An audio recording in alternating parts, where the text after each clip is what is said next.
हाँ जी दोस्तों, स्वागत है आपका वापस। तो चैप्टर सेकंड पढ़ रहे हैं, उसका फर्स्ट टॉपिक में साइंटिफिक मेथड। प्रीवियस लेक्चर में हमने साइंस क्या होती है जाना, सोशो साइंस है या नहीं, arguments in favour and against देखे एंड कुछ कंक्लूजन सा लिखा। ठीक है, तो रिवाइज कर लेना, बहुत बार कंपलसरी क्वेश्चन में पूछते हैं उसको। ओके, अभी हम जानते हैं साइंटिफिक मेथड क्या होता है। What is scientific method?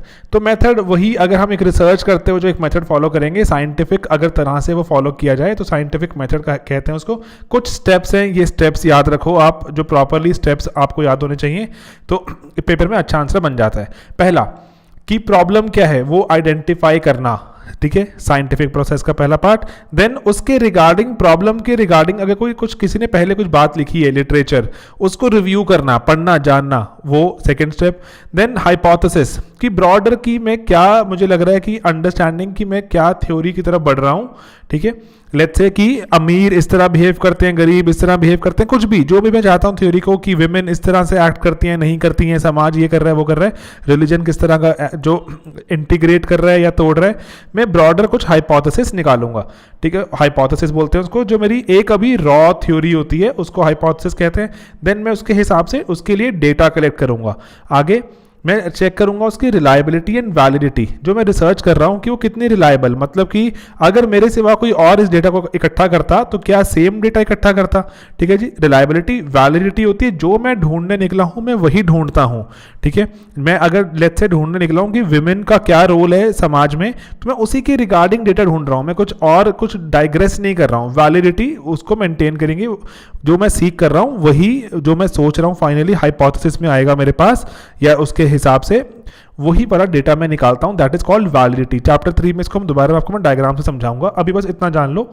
Okay, then test करना हाइपोथेसिस को, वेरियस फैक्ट्स के साथ टेस्ट करना कि जो मेरी हाइपोथेसिस थी उसको मैंने जगह जगह टेस्ट किया कि बात ठीक बन रही है कि नहीं बन रही। उसके बाद अगर हाँ जी लग रहा है कि कुछ वो सारी चीज़ें टेस्ट पास हो गए, तो मैं जनरल लॉज बनाऊंगा। देखो ये थ्योरी ऐसे होती है, रिलीजन ये कर रहा है, जेंडर का ये वाला रोल है, एटसेट्रा। मैं थ्योरी बनानी शुरू कर दूंगा एंड लास्ट में मैं अपने डेटा को प्रेजेंट करूंगा। ओके, कि मेरे पास ये मेरी थ्योरी है, डेटा को मैंने साथ में अटैच कर रहा हूँ, देख लो जो मेरी थ्योरी। साइंटिफिक मेथड ये कहलाता है रिसर्च का। एंड ये पूरा का पूरा प्रोसेस जो हमने देखा, it needs to be objective, कि मैं अपने बायसेस को बीच में मत लाने दूं, अपने प्रेजुडिसेस और अपने इमोशंस को बीच में ना लाने दूं, बिल्कुल ही इसको ऑब्जेक्टिवली पूरा करूं। लेकिन अब इसका कुछ क्रिटिसिज्म भी देख लें, तभी हमारा आंसर कंप्लीट होगा। क्रिटिसिज्म में मैं कह रहा हूं कि मेथड तो सिर्फ एक जरिया है, एक एंड पे पहुंचने का। ठीक है, एंड इसके बाद इसीलिए साइंटिफिक, इसलिए जो क्रिटिक्स हैं इसके, वो बोलते हैं कि साइंटिफिक मेथड तो बस एक वन ऑफ द मेथड्स है, just one method among many. और भी बहुत सारे तरीके हो सकते हैं, हम ये पूरा का पूरी रिसर्च करने के हम पढ़ेंगे। फेमिनिस्ट ने भी तरीके दिए चैप्टर 3 में कि कैसे स्टडी कर सकते हो, एंड इसी अपने लेक्चर के एंड में भी आपको मैं तरीके दूंगा कि कैसे कैसे हो सकता है। तो ग्लोरिफिकेशन कहते साइंस की करना इज बैड, कि कहते साइंस सिर्फ साइंटिफिक तरह से ही आपने करना है सारी रिसर्च, या फिर जो आपको पीछे तरीके बताए गए उसी तरह से करना है, that is bad for the growth of knowledge.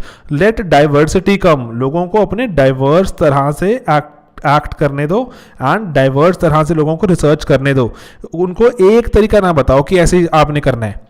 ठीक है जी, तो क्रिटिसिज्म में एक ही हमारे पास है, बहुत सारे क्रिटिसिज्म देखेंगे अभी हम।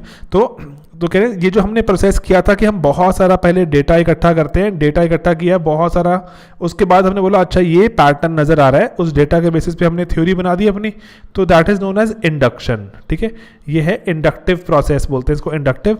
लेट्स से अगर मैं पहले थ्योरी बनाऊं उसके हिसाब से डेटा इकट्ठा करूं, तो उसको that is known as deduction. ठीक है, that is known as deductivism या डिडक्शन। ठीक है, थ्योरी से डेटा है या डेटा से थ्योरी है। आप समझ रहे हो बात कि इसमें कोई फर्क भी है ना, दोनों मेथड में फर्क है। तो साइंटिफिक मेथड जनरली इंडक्टिव होता है एंड इसलिए रिफ्यूटेबिलिटी नहीं आती। अभी बहुत ही इंपॉर्टेंट पॉइंट है, इसका मतलब क्या हुआ, लेट्स से मैंने डेटा इकट्ठा किया, बहुत सारा डेटा इकट्ठा किया, और उस डेटा में लेट्स से 100 में से मुझे 90 टाइम्स कोई चीज़ नज़र आई। लेट्स से मैं बोलूँ कि 100 में से 90 बार नज़र आया कि women are caring and women they like to stay endorse.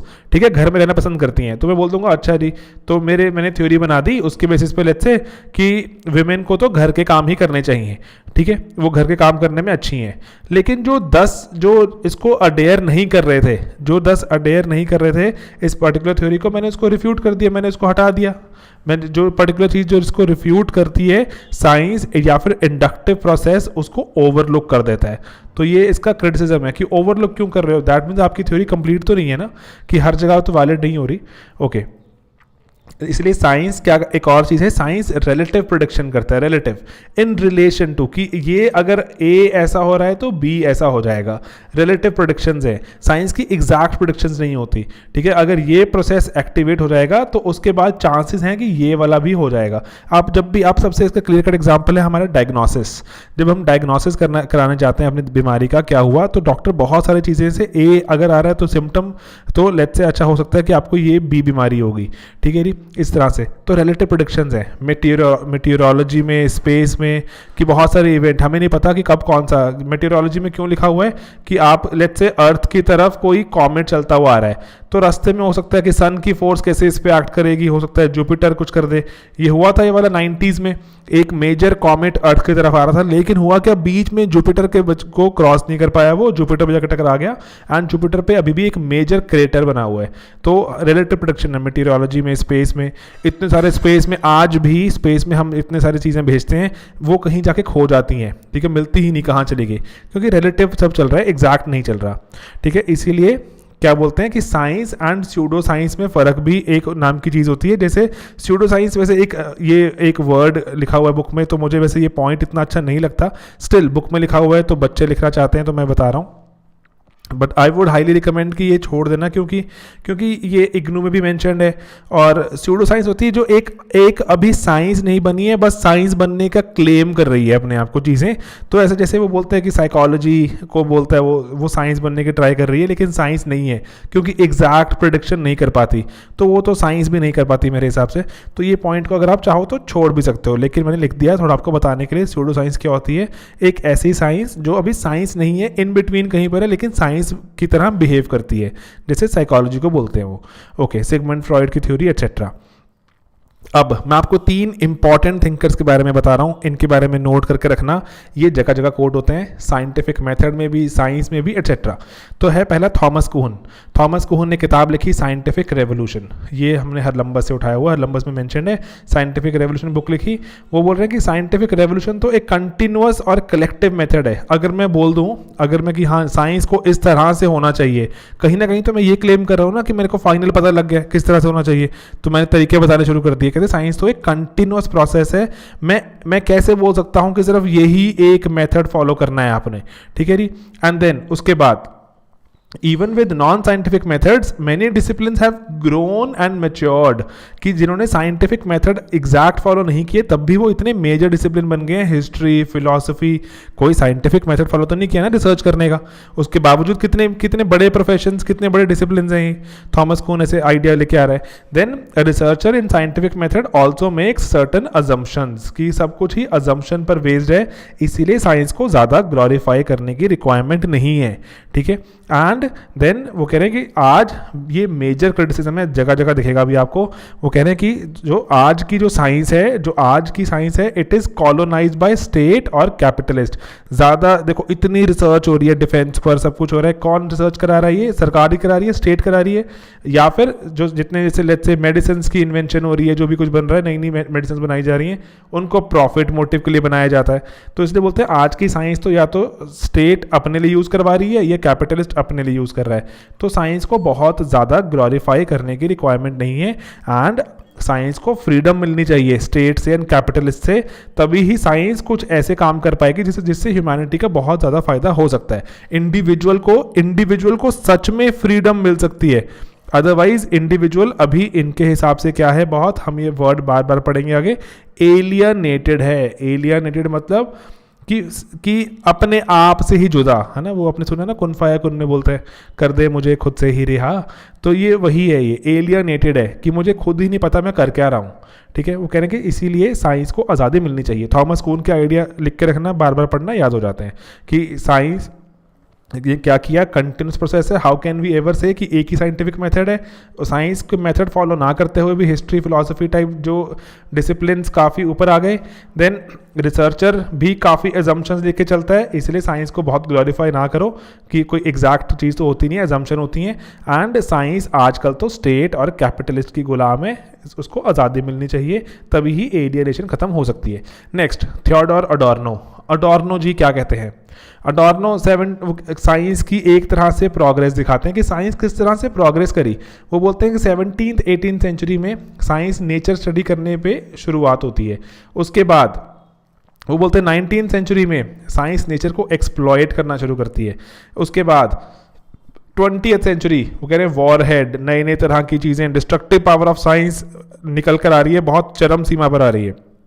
And आज 21st सेंचुरी में वो कह रहे हैं कि स्टेट ने और कैपिटलिस्ट ने बिल्कुल कब्जा डाल दिया है साइंस पर, अपने हिसाब से ही काम करवाते हैं। एंड इंसान की चॉइसेस, फ्रीडम को ऐसे हमें लग रहा है बढ़ा दी गई हैं, लेकिन काफ़ी घट गई हैं। हम काफ़ी गुलाम हो गए इन चीज़ों के, इनके बाहर देख ही नहीं पाते। इसलिए अडोर्नो भी बोलते हैं कि साइंस को सेलिब्रेट करना इतना बंद करो। साइंस को अब जो सेलिब्रेट कर रहे हो, नेचर के और इंसानियत का बुरा हाल कर दिया है साइंस ने। तो अडोर्नो तो इसलिए बोलते हैं। Then comes Carl Jung. Carl Jung बोलते हैं इसको, आई गेस, ठीक है। कार्ल यूंग साइकोलॉजिस्ट थे, साइकेट्रिस्ट। तो ये Swiss psychiatrist and psychotherapist. Carl Jung says कि बहुत सारी सब्जेक्टिव चीज़ें हैं। सब्जेक्टिव देखो, ऑब्जेक्टिव नहीं है ये, सब्जेक्टिव, जैसे हैप्पीनेस, ब्यूटी, नॉलेज, प्लेजर, इनको नापा नहीं जा सकता साइंटिफिक तरीके से कभी भी। तो इसलिए कह रहे हैं साइंस को इतना सेलिब्रेट क्यों करना, कहते हैं इंसान अल्टीमेटली बहुत सारी चीज़ें हैप्पीनेस के लिए तो कर रहा है, ठीक है, या प्लेजर के लिए कर रहा है, नॉलेज के लिए कर रहा है, तो इनको नाप ही नहीं सकती जब साइंस। तो हमें क्यों साइंस के पीछे पागलपंती चली हुई है, ठीक है जी। इसीलिए मेथडोलॉजी जो आपने जो तरीका फॉलो करना है वो डिसिप्लिन स्पेसिफिक होना चाहिए। अगर आप नेचुरल साइंसेज पढ़ रहे हो तो वो तरीके फॉलो कर लो, अगर आप ह्यूमन साइंसेज पढ़ रहे हो तो तरीके डिफरेंट हो सकते हैं, ठीक है जी। And last comes Paul Feyerabend. Paul Feyerabend is highly critical, he is the most critical person you will ever meet. तो जो साइंस के काफ़ी खिलाफ हैं, ये तो वर्ड भी अपना बड़ा सही ज़बरदस्त ईजाद करेंगे। वो कह रहे हैं साइंटिफिक मेथड तो एपिस्टेमोलॉजिकल एनार्किज्म है। एपिस्टेमोलॉजिकल मतलब कि एक अकेडमिक तरह का कि अकेडमिक एनार्की मचाई हुई है साइंस ने। साइंस ने क्या ऐसे कहते एक बात फैला दी है, साइंस ने एनार्की फैला दी है, एकदम लॉलेसनेस फैला दी है। कैसे कि कह रहे जो भी डिसिप्लिन साइंस बोलती है साइंटिफिक मेथड फॉलो नहीं करता उसको सीरियसली मत लो। जो भी डिसिप्लिन साइंटिफिक मेथड फॉलो नहीं करता उसको सीरियसली मत लो। कहते साइंस ने ऐसी विचारधारा इतनी फेमस कर दी है, लोगों ने बहुत सारे डिसिप्लिन को क्वेश्चन करना ही शुरू कर दिए कि एज इफ वो एग्जिस्ट ही नहीं करते, ठीक है जी। इसीलिए ये बोलते हैं कि साइंस कहते ह्यूमन प्रॉब्लम्स के साथ डील तो क्या ही करेगी, उसको बढ़ा रही है बहुत मेजरली। हमने देखा पीछे वॉर हेड्स वगैरह, नेचर को एक्सप्लॉइट करना एट्सेट्रा। तो इसीलिए बोल रहे हैं कि behavioural sciences researcher should be given freedom. इनको आज़ादी मिलनी चाहिए कि आप साइंटिफिक मेथड फॉलो करो ना करो, ठीक है, कोई चक्कर नहीं। And you should be given absolute freedom, ठीक है जी। तो ये फ्रीडम मिलनी चाहिए।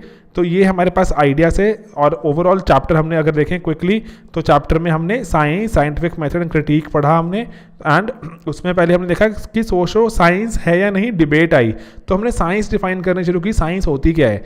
तो कुछ आर्ग्यूमेंट्स, टोकी के हमने आर्ग्यूमेंट्स दिए फेवर में, टोकी हमने अगेंस्ट किया। एंड विंडलबैंड रिकेट का आइडिया देखा, नोमोथेटिक इडियोग्राफिक। एंड देन हमने वेबर से कंक्लूड भी कर सकते हैं कि वेबर बोलता साइंस इन इटसेल्फ है। एंड उसके बाद हमने बोला साइंस का एक ओवरऑल कंक्लूजन दिया, साइंस क्या निकल के आती है, science methodology, spirit, purpose, consequences की बात करी। एंड कार्ल पॉपर का डाल दिया आइडिया कि साइंस एक तरीका है, science is a method of inquiry, science is not an end. अब देन साइंटिफिक मेथड आया, उसके स्टेजेस देखी हमने। और उसके बाद हमने देखा क्रिटिसिज्म देखा साइंटिफिक मेथड का। देन हमने स्पेसिफिक बंदों का देखा, Thomas Kuhn, Theodor Adorno and Carl Jung and Paul Feyerabend. ये थी हमारी टोटल कहानी। टॉपिक 1 हमारा खत्म हो गया। काफ़ी बड़ा टॉपिक होता है ये, और इस टॉपिक को हमने अप्रॉक्सीमेटली मेरे हिसाब से हमने 40 मिनट में ख़त्म कर दिया है। तो इसको अब लेकिन पढ़ने, ये नोट्स काफ़ी अच्छे हमारे नोट्स हैं, लेकिन आप अगर इसको और रीड कर लोगे तो I guess it will be better. Test में बहुत लोगों के बहुत अच्छे नंबर हैं, तो बस मैं वही बोलूँगा कि अपने इसी तरह से तैयारी करे रखो एंड चीज़ें पढ़ते चलो, बार बार पढ़ते रहोगे, रिवाइज करते रहोगे, लिखते रहोगे, जनरली रैंक आते हैं। लोगों के रैंक ऐसे ही आते हैं, डे इन डे आउट पढ़कर ही आते हैं। जैसे आप सब लोग पढ़ रहे हो वैसे ही पढ़ते चलो आगे। खुद को पता होता है कि मैं कितना आगे चल रहा हूँ कितना नहीं। ठीक है, ओके दोस्तों, मिलेंगे जल्दी। एंड जब भी कोई पूरा लेक्चर देखो तो प्लीज़ नीचे कमेंट कर दिया करो कि मैंने लेक्चर पूरा देखा।